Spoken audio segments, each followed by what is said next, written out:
Hey guys, Spence here. So, Platinum Game has been on a roll for the last few months. First to release a Nier Automata with large amounts hack and slash, large amounts existential philosophy, then to re-release a Bayonetta 1 on the PC, with even more slick combos and more giant boss battles, and now the release of Vanquish on the PC, with lots of shooting and power sliding. Vanquish.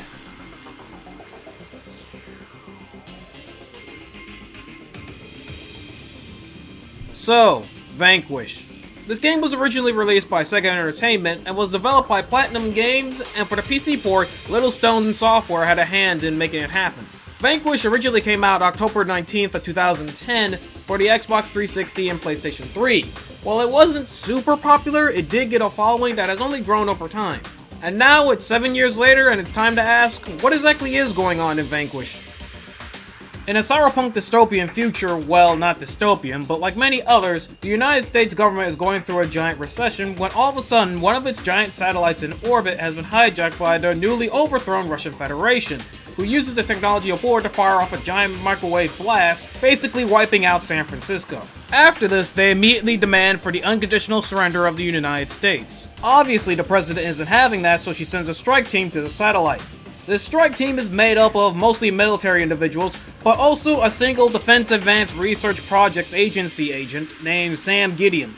Equipped with the experimental prototype R suit, which has boosters attached to the arms and legs, has the ability to scan weapons and make one-to-one replicas of the said weapons, and essentially bullet time functionality. Meanwhile, Sam has the classified mission of rescuing Dr. Francisco, who was captured by the Russians and is also on the satellite, who also is responsible for the R suit. Not even scratched. You did get some training in this thing, right? When it comes to the plot, it does not matter 95% of the time. And by the time it does matter, it's only in the last 11th of the game, and at that point it's already over, essentially. You will spend the entirety of the game on that satellite, fighting off waves of robots, with plenty of cutscenes sprinkled throughout, with only a few not actually being on the satellite itself. There's next to no world building, there's no chemistry between any of the characters or any interesting interactions in general, and by the game's end there are plenty of plot points just dangling there like wind chimes that never get resolved. Like, why is the military allowing a research agent to be on the ship? Why is Sam the chosen for this mission? How does he know the doctor particularly? Like, is he an assistant? Is he an intern? I mean, he is literally risking his life for this man. Why? We actually know nothing about these people. And yes, there's little biography pages that pop up during loading screens, but because my computer's not from 2010, they will only be there for a second. And there's nowhere else to look them up in-game, so I'm stuck having to go to Google if I happen to be interested in this.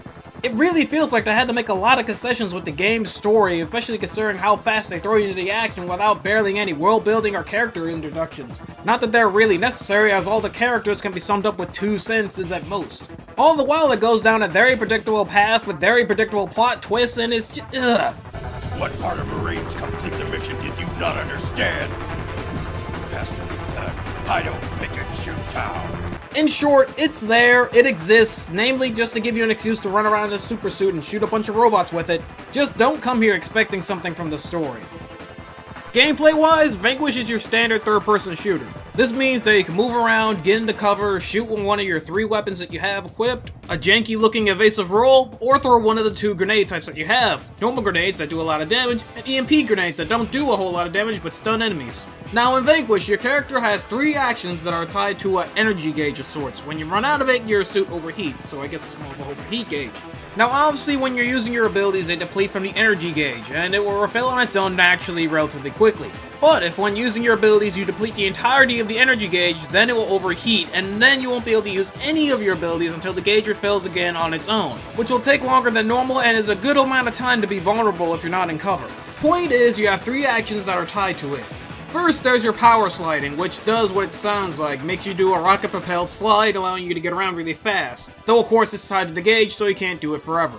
Then there's your melee attack, which drains from your gauge as well, and by drains I mean uses all of it. If you have the chance, you should probably never use it. And lastly, there's your bullet time or a slow-mo mechanic.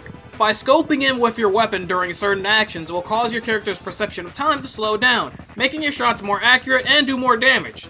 Somehow. This can be activated by scoping in when you're power sliding, scoping in when you're doing an evasive roll, or if you take a significant amount of damage, where it will activate automatically to give you time to get into cover. Speaking of fights, when it comes to the actual weapons you'll be using in Vanquish, they're okay. The weapon roster is very tame. You have your assault rifle variations, sniper rifles, shotguns, rocket launchers. The only particularly unique weapon is a laser rifle that you can find that fires off a beam that is powered by your energy gauge. Other than that, there won't be any new weapons you haven't seen before. And before too long, you'll have one or two favorites that you'll try to keep around no matter what, leaving your third slot weapon open as a revolving door for whatever weapon you may need for the situation.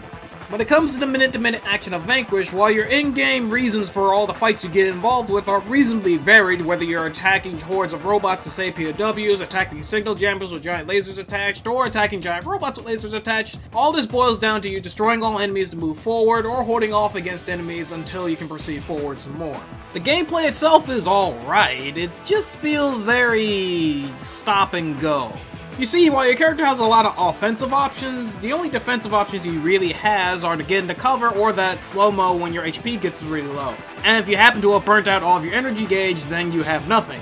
Ironically, if you happen to go into that near-death state bullet time, then it will use the entirety of the energy gauge and make you overheat and thus make you vulnerable that way after that. And the enemies in this game have one-to-one aiming. Couple that with your energy gauge and you have to use your powers relatively conservatively if you want to fight effectively and survive. I mean, that's the whole reason they give you an unending army of NPCs to assist you. Because these enemies can shoot mosquitoes out the air from miles away if they wanted to, so they need other things to shoot at. And because of this, when it goes to the larger battles, those turn into straight up chest-high wall shootouts that can take a good while to complete. And yeah, you can use your slow-mo during that to pick off multiple enemies at once, but for the most part you'll be using that primarily, outside of using your power slide to get to adjacent cover or to run from enemies that have decided to single you out, by of course running to other cover. Don't get me wrong, I had a good amount of fun with this game. When everything clicks and everything just flows fluidly, it definitely comes together. Individual sections just feel kind of overbearing at times. It could very easily just have been me putting on the hard difficulty for my first playthrough, or the bug in the PC port where you take more damage somehow at higher frame rates, which ended up getting patched like halfway through my playthrough. Like I said, it's not bad, it's just really like the weapon variety and the fact you don't feel all that powerful. I mean, in cutscenes and quicktime events, Sam is capable of some pretty interesting feats, but in normal gameplay you feel like just like any other soldier and just as vulnerable.